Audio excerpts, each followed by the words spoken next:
نحمده ونصلي ونسلم على رسوله الكريم أما بعد فأعوذ بالله من الشيطان الرجيم بسم الله الرحمن الرحيم ألم تر أنا أرسلنا الشياطين على الكافرين تؤزهم عزا فلا تعجل عليهم إنما نعد لهم عدا يوم نحشر المتقين إلى الرحمن وفدا ونسوق المجرمين إلى جهنم وردا لا يملكون الشفاعة إلا من اتخذ عند الرحمن عهدا صدق الله مولانا العظيم اللهم صل على سيدنا محمد وعلى آل سيدنا محمد وبارك وسلم۔ سورۃ مریم کی آیت نمبر 83 تا آیت نمبر 87۔ ان آیات میں کفار اور منکرین حق کی ضلالت اور گمراہی اختیار کرنے کے اسباب کا تذکرہ فرمایا گیا ہے اور ان پر عذاب نازل ہونے میں جلدی نہ کرنے کا قانون بھی بیان فرمایا گیا۔ روز قیامت اہل ایمان کے اعزاز اور اکرام کا ذکر فرمایا اور کفار و منکرین کی ذلت اور رسوائی کا تذکرہ بھی فرمایا۔ گمراہی کے اسباب کو بیان کرتے ہوئے اس کا سب سے بڑا سبب انسانوں پر شیطان کا تسلط ہے، یہ بھی بیان فرمایا گیا۔ ارشاد ہوا الم تر انا ارسلنا الشیاطین علی الکافرین، اے پیغمبر صلی اللہ علیہ وسلم کیا آپ نے نہیں دیکھا کہ بے شک ہم نے کافروں پر شیطانوں کو مسلط کیا ہے، اور پھر شیطانوں کا کافروں پر یہ اثر ہوتا ہے تؤزہم عزا کہ وہ ان کو ابھارتے رہتے ہیں، یعنی کافروں کو کفر اور شرک پر اکساتے رہتے ہیں۔ وہ لوگوں کے دلوں میں وسوسے ڈالتے ہیں اور لوگ کفر، شرک، بدعات اور اللہ رب العزت کی نافرمانی کے راستے کو اختیار کرنے لگتے ہیں۔ پھر ایسے لوگ تعصب اور عناد کا شکار ہو جاتے ہیں اور ایمان والوں کو حقیر سمجھتے ہیں، کمزوروں کی تذلیل کرتے ہیں، قیامت کا انکار کر دیتے ہیں اور شرکیہ رسومات کو بڑے زور و شور سے ادا کرتے ہیں اور اسے ہی ثواب کا کام سمجھتے ہیں، اور یہ سب کچھ شیطان کے اغوا کی وجہ سے ہوتا ہے۔ یہاں پر اس بات کو ذکر کیا گیا ہے کہ جو لوگ حق قبول نہیں کرتے اور ایمان کی طلب نہیں رکھتے اور نہ ہی معبود حقیقی کی عبادت اور اطاعت کی طرف آنا چاہتے ہیں بلکہ اعراض کرتے ہیں، منہ موڑتے ہیں، تو پھر اس وجہ سے شیطان کو ان پر مسلط کر دیا جاتا ہے، اور پھر شیاطین اپنے فریب اور مکاریوں کے جال میں انہیں پھنسا کر گناہ اور نافرمانی پر اکساتے اور ابھارتے ہیں۔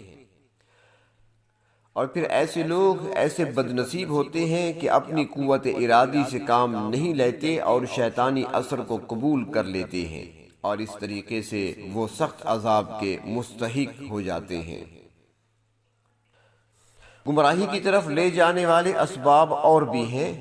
نفس امارہ جو انسان کو برائیوں کی طرف راغب کرتا ہے، دوسرا زیب و زینت کے سامان اور لہو و لعب کے آلات، اور اسی طرح ناجائز آمدنی اور حرام مال اور نفسانی خواہشات کو پورا کرنے کی خاطر حاصل کی جانے والی قوت و اقتدار۔ یہاں پر تؤزہم عزا اس جملے سے یہ بات معلوم ہوتی ہے کہ شیطان کو صرف گناہ اور نافرمانی پر اکسانے اور ابھارنے کی طاقت حاصل ہے، مجبور کر کے کسی چیز کو کرانے کی قوت و طاقت نہیں ہے اس کے پاس۔ گناہ اور نافرمانی کا کام کرنا یہ کفار و مشرکین کا بالکل اختیاری فعل ہے کہ اپنی قوت ارادی سے کرتے ہیں اور عقل سلیمہ سے کام نہیں لیتے اور شیطان کے کہنے اور بہکاوے میں آ جاتے ہیں۔ یہ بالکل اسی طرح ہی ہے جیسے انبیاء کرام علیہ السلام اور ان کے وارثین کسی کو اللہ تعالیٰ کی اطاعت پر مجبور نہیں کرتے بلکہ ایمان اور عمل صالحہ کی دعوت دیتے ہیں۔ جو عقل والے ہیں وہ انبیاء کرام علیہ السلام کی دعوت کو قبول کر لیتے ہیں، اور جو عقل پرست، شہوت پرست اور نفس پرست ہیں وہ شیطان کی دعوت اور اثر کو قبول کر کے کھلم کھلا اللہ کی نافرمانی کے کاموں میں لگ جاتے ہیں۔ شیطان کے متعلق اللہ تبارک و تعالی فرماتے ہیں سورۃ البقرہ میں کہ انہ لکم عدو مبین، یہ تمہارا کھلا دشمن ہے اور یہ خطرناک ہے، اس لیے کہ سورۃ اعراف میں فرمایا انہ یراکم هو وقبیلہ من حیث لا ترونہم، وہ اور اس کا سارا قبیلہ تمہیں ایسی جگہ سے دیکھ رہا ہے جہاں سے تم اسے نہیں دیکھ سکتے، وہ تمہاری نگاہوں سے چھپ کر تم پر حملہ آور ہو رہا ہے اور تمہیں کچھ خبر بھی نہیں ہے۔ تو گمراہی کے جو اسباب ہیں ان میں سے شیطان کا اغوا سب سے بڑا سبب ہے، تو اسی کا ذکر اللہ رب العزت نے اس آیت میں فرما کر انسان کو اس سے بچنے کی تلقین فرمائی ہے۔ اور شیطان کے اغوا سے بچنے والے اللہ کے خاص بندے ہی ہوتے ہیں جو اللہ رب العزت کی طرف رجوع کرتے ہیں اور اللہ کے ذکر سے اعراض نہیں کرتے۔ ایسے لوگوں پر شیطان کا تسلط قائم نہیں ہوتا، ورنہ باقی لوگوں کا معاملہ تو ایسا ہے کہ سورۃ انعام میں فرمایا کہ زین لہم الشیطان ما کانوا یعملون، کہ شیطان ان کے بدترین اعمال کو بھی مزین کر کے دکھاتا ہے اور ان کے فائدے بتاتا ہے اور کہتا ہے کہ اسی میں تمہاری عزت ہے، تمہارا وقار ہے، تمہاری نیک نامی ہے، اور انسان اس کے کہنے میں آ جاتے ہیں اور پھر اللہ کی نافرمانی کی طرف مائل ہو کر شیطان کے پنجے میں جکڑے جاتے ہیں۔ مفسرین اکرام فرماتے ہیں کہ بعض اوقات حضور اکرم صلی اللہ علیہ وسلم کی یہ خواہش ہوتی تھی کہ نافرمانوں کو جلدی سزا ملنی چاہیے، کیونکہ جب تک ان کو موقع ملتا رہے گا وہ دوسروں کو بھی گمراہ کرتے رہیں گے۔ ایسے لوگوں کے لیے سزا کی خواہش یہ کوئی بری بات بھی نہیں بلکہ انصاف کے عین مطابق ہے، مگر اللہ رب العزت نے حضور اکرم صلی اللہ علیہ وسلم کو صبر کی تلقین کرتے ہوئے فرمایا فَلَا تَعْجَلْ عَلَيْهِمْ، آپ ان پر جلدی نہ کریں بلکہ برداشت کریں، کیونکہ ہم نے بھی ان کے خلاف پروگرام بنا رکھا ہے۔ انما نعد لهم عدا، بے شک ہم شمار کر رہے ہیں ان کے لیے شمار کرنا، یعنی ایسے نافرمانوں کی زندگی کے دن ہم گن رہے ہیں حتیٰ کہ ان کے ایک ایک سانس کا حساب ہمارے پاس موجود ہے۔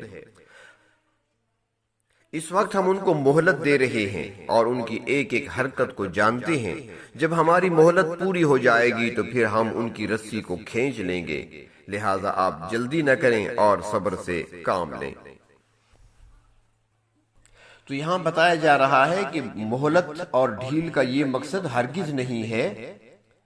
کہ عذاب بالکل ہی ان پہ نہیں آئے گا، بلکہ حق کے تمام دلائل پورے کرتے ہوئے انہیں مہلت دی جا رہی ہے، جس سے مقصود انہیں تنبیہ کرنا ہے تاکہ وہ اپنے تمام ارمان اور حسرتیں پوری کر لیں اور کوئی کسر باقی رہ نہ جائے۔ مرنے سے پہلے تک توبہ کا دروازہ ان کے لیے کھلا ہے، اگر وہ راہ راست پر آ جاتے ہیں، توبہ کر لیتے ہیں تو ان کی توبہ کو قبول کیا جا سکتا ہے۔ آگے بتایا جا رہا ہے کہ مرنے کے بعد جب دوبارہ اٹھیں گے تو پھر ان کے ساتھ کیا سلوک کیا جائے گا۔ پہلے تو متقی لوگوں کا تذکرہ فرمایا، یوم نحشر المتقین الی الرحمن وفدا، جس دن ہم متقیوں کو رحمان کی طرف اکٹھا کریں گے وفد کی صورت میں۔ وفد کسی قوم، برادری یا حکومت کی طرف سے جب بھیجا جاتا ہے تو اس کو قابل احترام سمجھا جاتا ہے، کیونکہ وفد کے ارکان کسی خاص مقصد کے لیے آتے ہیں، اس لیے ان کا خیر مقدم کرنے والے ان کی عزت افزائی کرتے ہیں اور ان کو اچھی جگہ پر اتارتے ہیں اور ان کی خوب مہمان نوازی کرتے ہیں۔ اسی طرح متقی لوگ بھی اللہ کے پاس وفد کی حیثیت سے جائیں گے اور عزت و اکرام پائیں گے۔ قیامت کے دن اہل ایمان، متقی و پرہیزگار لوگ جنہوں نے دنیا میں اللہ رب العزت پر ایمان لا کر دین اسلام اختیار کیا، پیغمبروں کی تصدیق کی اور اللہ کی نافرمانی کے کاموں سے بچتے رہے اور دین و شریعت کے تمام تقاضوں پر عمل پیرا رہے، ان کا نہایت شاندار، فقید المثال اور پرتپاک انداز میں اعزاز و اکرام کیا جائے گا۔ وہ عزت کے ساتھ کمال ادب اور احترام سے سواریوں پر چڑھ کر اللہ رب العزت کے دربار میں بطور مہمان لائے جائیں گے۔ حدیث شریف میں آتا ہے کہ مومن جب قبر سے اٹھایا جائے گا تو اپنے سامنے ایک حسین و جمیل خوبصورت سواری دیکھ کر پوچھے گا کہ تم کون ہو؟ اس پر وہ جواب دے گی کہ میں تو آپ کے نیک اعمال کا مجسمہ ہوں، میں عمر بھر دنیاوی زندگی میں آپ کے ساتھ رہا، اب آپ آئیے اور مجھ پر سوار ہو جائیے۔ تو اس طرح ہر مومن کو ادب و احترام کے ساتھ جنت کی طرف لے جایا جائے گا۔ اللہ رب العزت ہمیں بھی اپنے ان انعام یافتہ بندوں میں شامل فرمائیں۔ ایک اور حدیث شریف میں آتا ہے کہ قیامت کے دن 3 گروہ اللہ کی بارگاہ میں پیش ہوں گے۔ پہلا گروہ راغبین اور راہبین کا ہوگا، یہ انبیاء اور مقربین کا گروہ ہوگا جو اللہ تعالیٰ کی نعمتوں کی طرف رغبت رکھنے والے اور اللہ کے عذاب سے ڈرنے والے ہوں گے۔ دوسرا گروہ سواروں کا ہوگا، ایک ایک اونٹ پر ایک ایک 2 3 آدمی سوار ہوں گے، حتیٰ کہ 10 تک کا ذکر بھی آتا ہے۔ اور فرمایا کہ پھر تیسرا گروہ ذلیل لوگوں کا ہوگا جو پیدل چل کر آئیں گے اور یہ جہنم کی آگ کے سزاوار ہوں گے۔ نافرمانوں کے متعلق فرمایا وَنَسُوقُ الْمُجْرِمِينَ إِلَى جَهَنَّمَ وِرْدًا، اور ہم مجرم لوگوں کو جہنم کی طرف پیاسے جانوروں کی طرح چلائیں گے۔ جب جانور کئی دن سے پیاسے ہوں تو پھر انہیں ہانک کر جلدی جلدی پانی کے گھاٹ کی طرف لے جایا جاتا ہے۔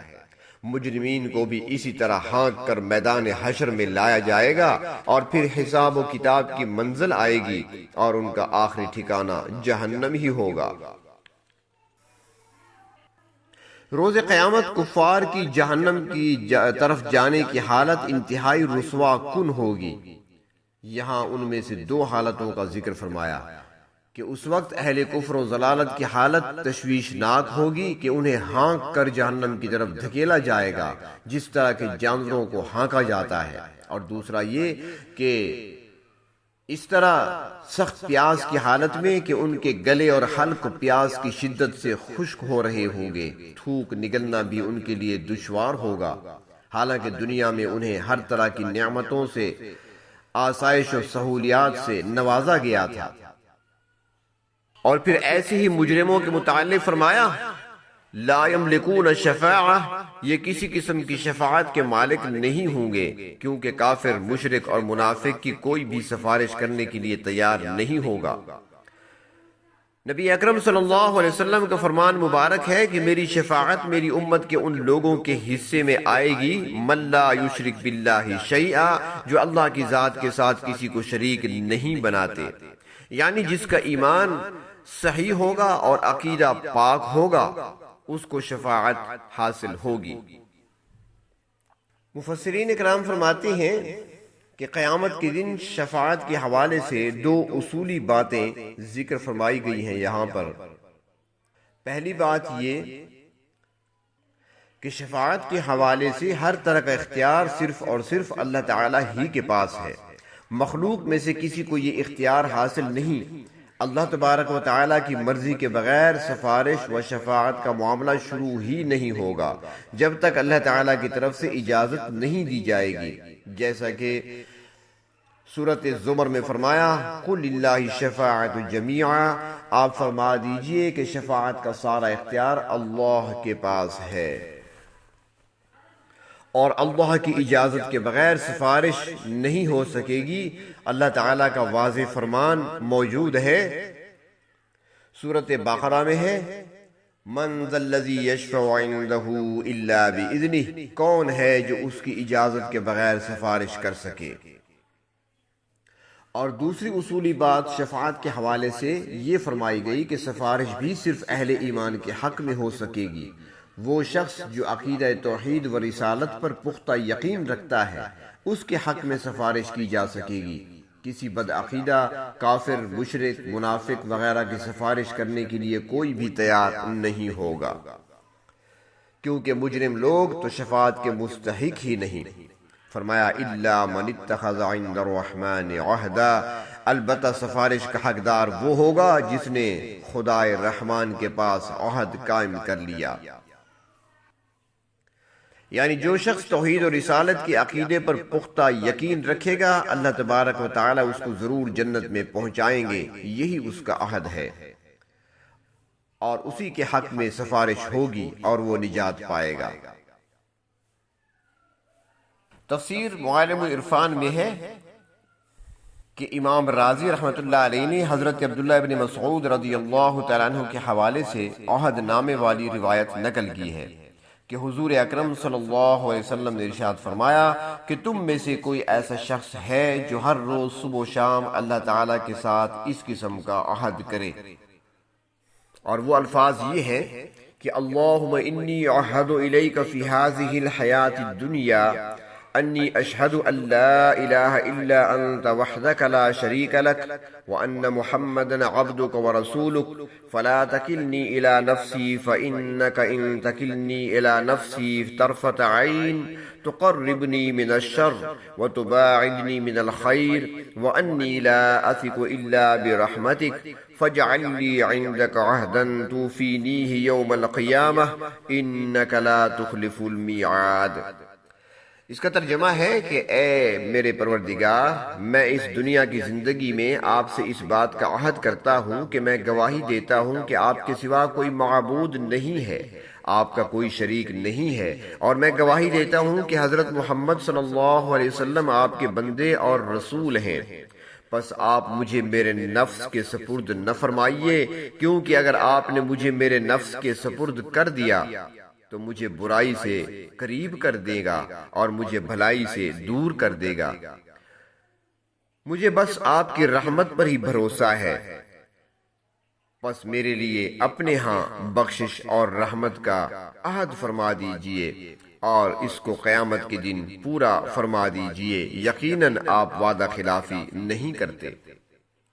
فرماتی ہیں کہ جب کوئی بندہ یہ عہد کرتا ہے تو اس کو لکھ کر عرش کے نیچے رکھ دیا جاتا ہے، اور پھر قیامت کے والے دن اعلان ہوگا کہ جن کا عہد خدا الرحمن کے پاس موجود ہے وہ سامنے آ جائیں، اور ایسے ہی لوگوں کے حق میں سفارش مفید ہوگی اور مجرموں کے لیے کوئی سفارش نہیں ہوگی۔ یہ کلمات جس کو عہد نامہ کہا جاتا ہے، یہ مسنون دعاؤں میں مناجات مقبول کے اندر دیکھی جا سکتی ہے، اور وہاں سے اس کو یاد بھی کیا جا سکتا ہے اور پڑھا جا سکتا ہے۔ اللہ تبارک و تعالی ہمیں اپنے مقربین میں شامل فرمائیں اور مجرمین کی لسٹوں میں ہمیں شامل نہ فرمائیں۔ وآخر دعوانا عن الحمد للہ رب العالمین۔